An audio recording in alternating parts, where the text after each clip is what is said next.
Haïti, population de 6 millions d'habitants. Pays pauvre, où le monde paysan constitue les 4/5 de la nation. En hiver 1977, nous arrivons à Port-au-Prince, métropole et capitale de ce pays. Nous y séjournons quelques jours avant de nous mettre en route pour Saint-Ard, petit village situé à 60 km vers le nord. Le départ a lieu ici, au terminus de Port-au-Prince. Nous cherchons l'autobus qui doit nous y conduire. On nomme ces autobus communément tap-tap.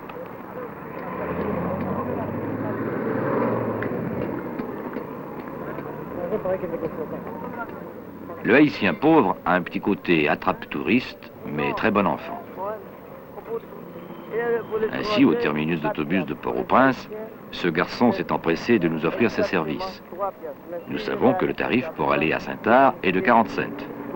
Pourtant, il nous assure qu'il en coûte 3 $, soit 8 fois le prix réel. Puis, il nous conduit à un propriétaire conducteur. Mais tout cela est sans agressivité. C'est 3 piastres? Mais où est le conducteur? Voilà. Où il est le conducteur? Où il est le conducteur? Pas de conducteur pour 3 $. Voilà. C'est 3 piastres pour y aller? Il va donner 15 gouttes pour aller. Est-ce que c'est 3 piastres pour y aller? Oui, 3 piastres. 3 $ comme ça. Oui. 6 pour les deux. 6 pour les deux. Oui. C'est cher en plus. C'est cher. C'est très très cher. C'est cher. Ok, bien, il disait du prix même. Je pense que c'est moins que ça. Pardon? C'est moins que 3 $. C'est trop cher. Ici, c'est 10 gouttes. chacun, Oui. 10 gouttes chacun, 2 $. 2 $. 1 $ chacun. Tu as compris? Ici, c'est moins cher que là, dans le même endroit.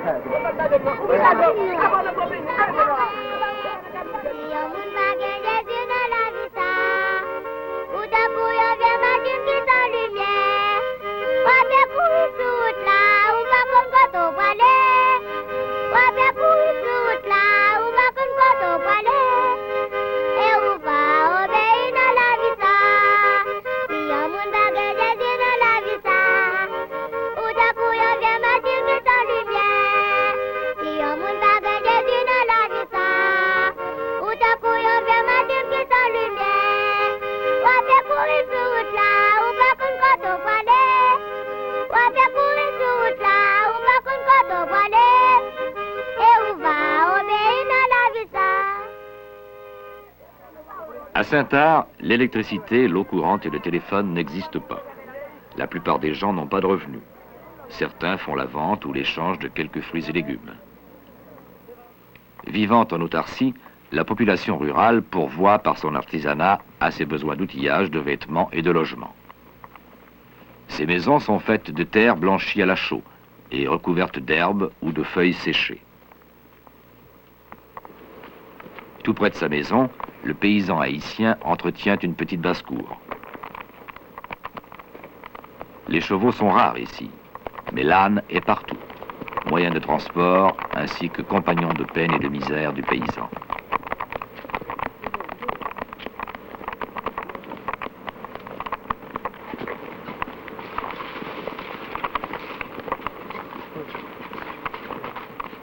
À Saint-Ard, on cultive la banane, mais elle ne rapporte que très peu. Car en Haïti, l'outillage ainsi que les méthodes de culture n'ont guère changé depuis l'époque coloniale. Tout se fait à la main, et fruits et légumes viennent au gré de la nature. Sylvain Murat cultive la banane.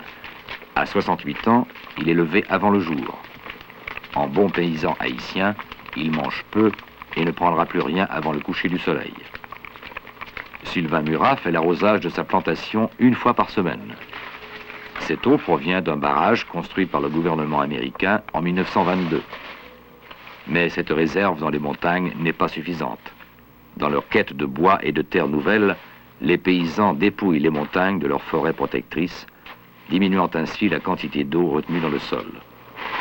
Oui, il manque d'eau. Manque d'eau, c'est il n'y a pas de l'eau, même à l'arrosage. Le volume est très faible. Mais, que faut-il faire? La surpopulation vient également aggraver ce problème du manque d'eau. Beaucoup d'obstacles s'opposent au développement agricole d'Haïti. Parce que l'eau est faible. C'est ce qui nous manque seulement ici. Nous savons travailler très bien, mais par rapport à l'eau, on ne peut pas produire. Oui. Oh, beau petit bébé. Ah, le beau petit bébé. Oh, les grands piles. Mona est une jeune mère célibataire. Comme beaucoup d'Haïtiennes, elle vit en concubinage. Car ici, on ne se marie guère officiellement. Il n'est pas rare qu'un homme ait 2 ou plusieurs femmes. Quant aux enfants, il est bon d'en avoir le plus possible. Ils seront pour la famille une main-d'œuvre à bon marché et pour les parents, une assurance vieillesse. Petit bébé, oui. Ça, c'est petit carreau, j'ai donné ça. Ah, oh, non, mais c'est ça, oui, ça, où j'ai fait là, hein? Oui, j'ai pas fait ça, où j'ai fait. Oh, belle enfille. Oh, non, non, non, la caille papa, moi. La caille papa, moi. La caille papa, moi. Elle peut aller. La caille papa, moi.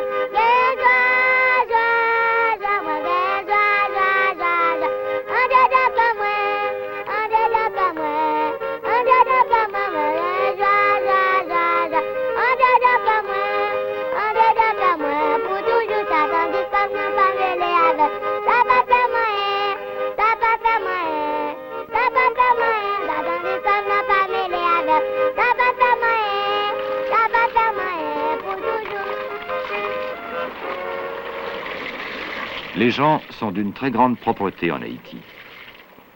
On se lave chez soi dans une bassine ou le plus souvent dans des cours d'eau. Ici, l'haïtienne fait sa lessive. Elle y consacre beaucoup d'attention, de temps et d'efforts.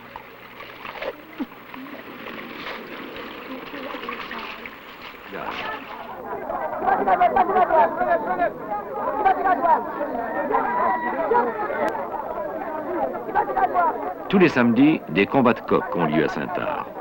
De gros paris s'y engagent.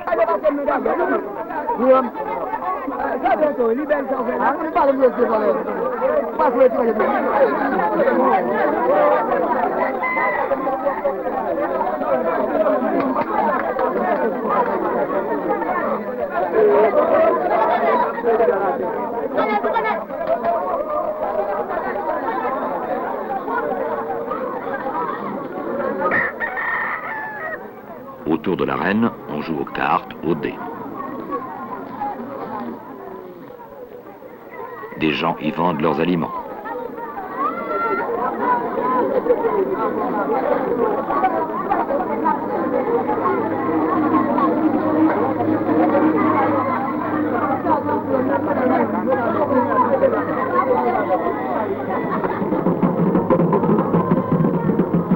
Le carnaval de Port-au-Prince, c'est 3 jours de fête.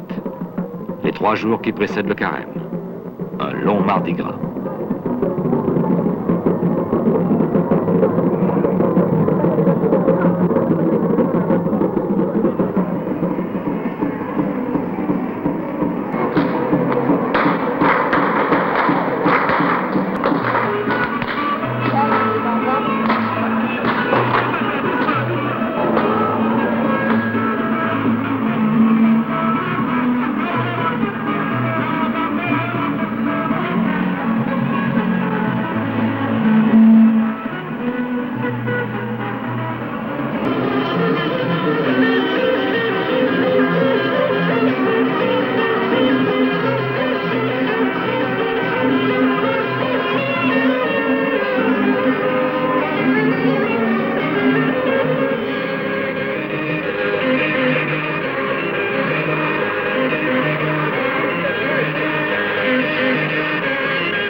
marché réunit des gens venus de partout autour de Port-au-Prince qui ont apporté fruits et légumes dans l'espoir de les vendre.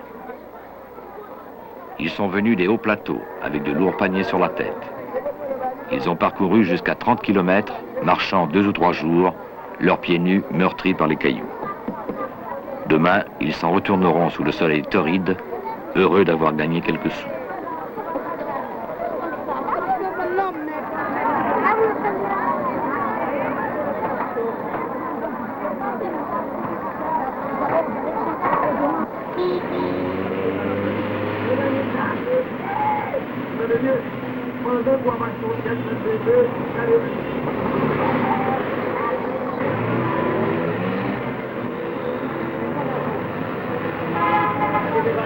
Le fait des murs plantés de tessons de bouteilles et les grilles interdisant l'entrée sont choses courantes pour la plupart des hôtels de Port-au-Prince.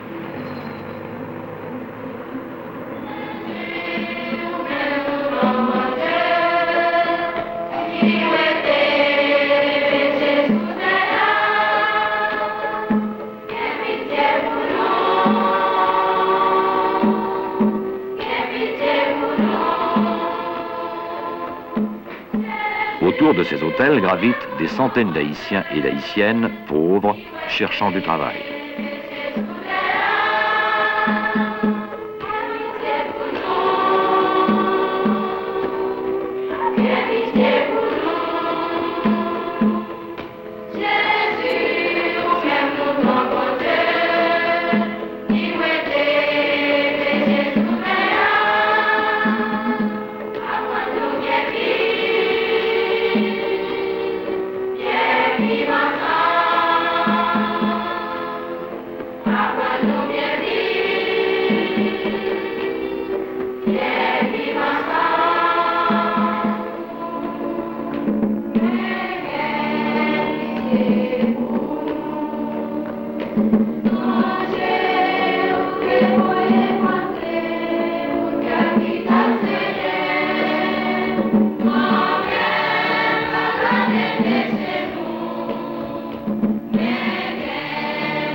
Port-au-Prince, c'est aussi la mendicité.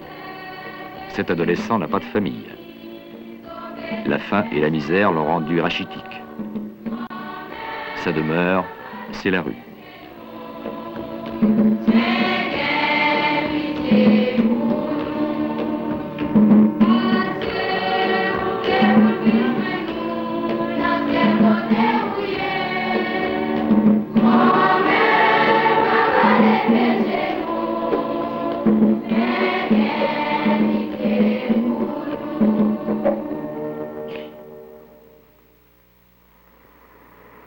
Ça, c'est un petit pépinière.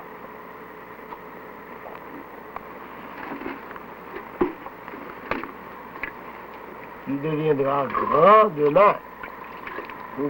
Il doit produire ses fruits.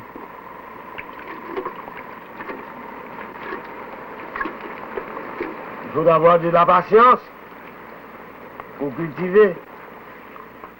Les ancêtres de Sylvain Murat venaient d'Afrique. Ils furent amenés ici, enchaînés dans la cale des bateaux. Ils sont parmi les quelques 15 millions d'hommes et de femmes déportés vers les Amériques en un siècle et demi. Aux abords de Saint-Ard, des vestiges de la colonisation française subsistent, témoins du travail et de la souffrance de ses esclaves.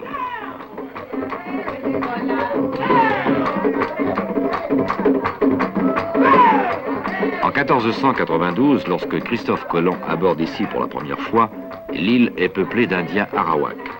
Sédentaires et pacifiques, ils vivent du produit de leur chasse et d'agriculture. En l'espace de 10 ans, ils seront asservis et envoyés dans les mines. Alors l'Espagne, pour remplacer les Indiens dont la race est menacée d'extinction, se tourne vers le marché d'esclaves africains. Les années passent. L'Espagne délaisse Haïti qui sera vouée à l'abandon. Les Français s'y installent alors. Bientôt, 20 à 30 000 Noirs sont importés et jetés chaque année sur les quais de Saint-Domingue. Ici, une armée d'esclaves va cultiver les immenses champs de canne à sucre pour alimenter ses usines.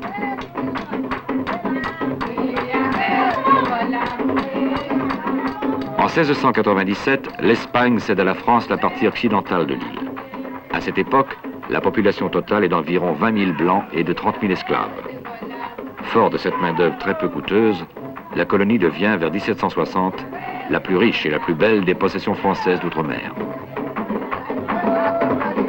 Mais en 1791, le vent de liberté qui de France souffle sur l'Europe gagne Haïti. 600 000 esclaves noirs décident de changer leur destin. À leur tête, Toussaint Louverture et ses lieutenants, Dessalines, Pétion, Christophe. Au mois de mai 1803, un nouveau drapeau est officiellement adopté en Haïti. Après 3 siècles de colonisation, elle devient la deuxième nation à naître en Amérique.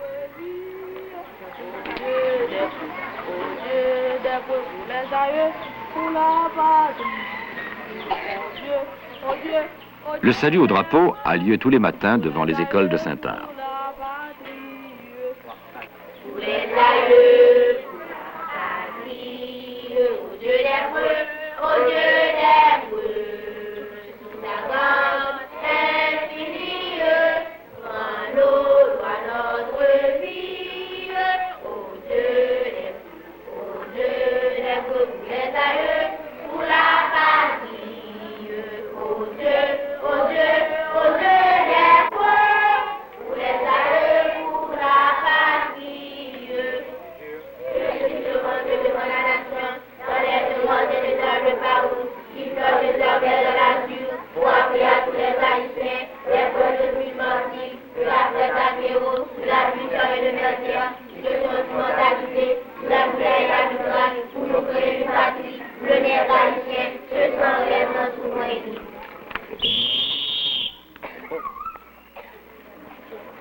Depuis le crépuscule, une cérémonie vaudou se prépare ici à Saint-Art.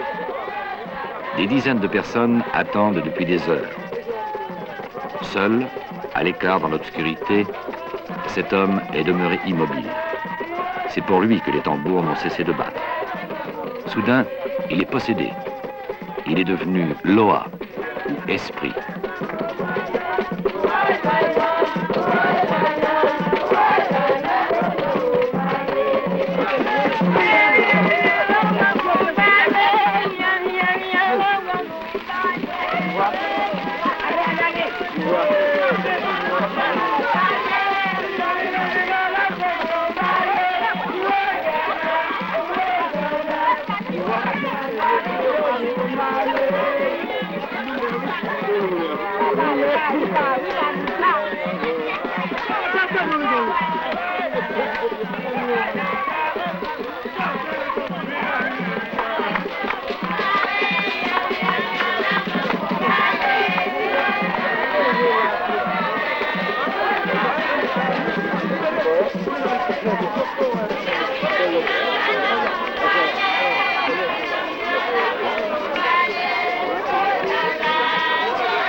Des viandes et des victuailles ont été apprêtées en l'honneur du Loa.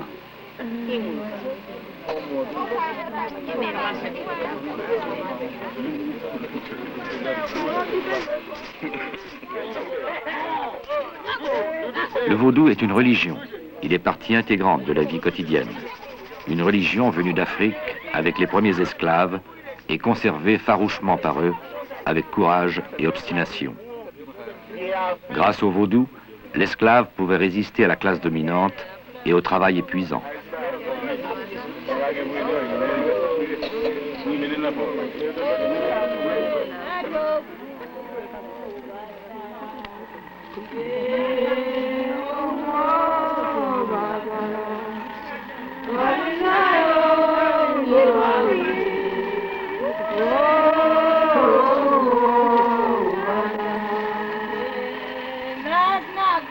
Depuis toujours, les hommes ont offert aux dieux des aliments pour les honorer. Grâce à une bonne nourriture, les esprits se développent et acquièrent une puissance plus grande encore. Ici, des bêtes sont immolées. Elles débarrassent les hommes de leurs maladies, dont elles héritent.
Pour le paysan haïtien, le vaudou est aujourd'hui encore un moyen d'évasion et un refuge à nul autre pareil.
Caramba,